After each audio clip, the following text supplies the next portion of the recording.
The Supreme Court ruled today that the Department of Justice overstepped its bounds with an obstruction charge used to prosecute hundreds of accused rioters in the January 6th attack on the Capitol.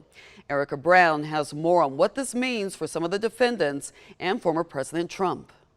In a 6-3 ruling, the Supreme Court made it harder to charge defendants in the Capitol riot with obstruction. What the majority is saying here is it can't just be walking in and engaging in a riot. It has to be tied to some sort of document destruction.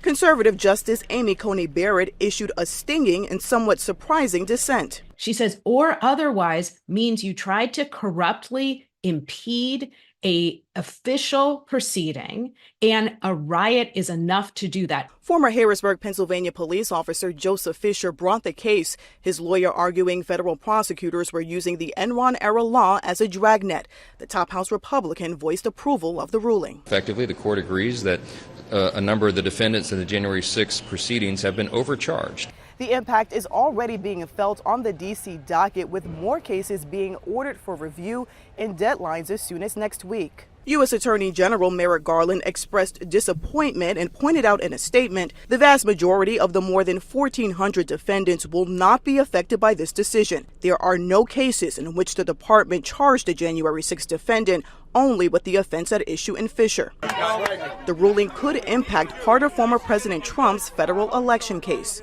I will be shocked if special counsel Jack Smith does not have court papers ready to say that he can still charge former President Trump with obstruction, arguing that he was trying to interfere with the counting and the counting of those state electoral votes, which were paper, which were evidence.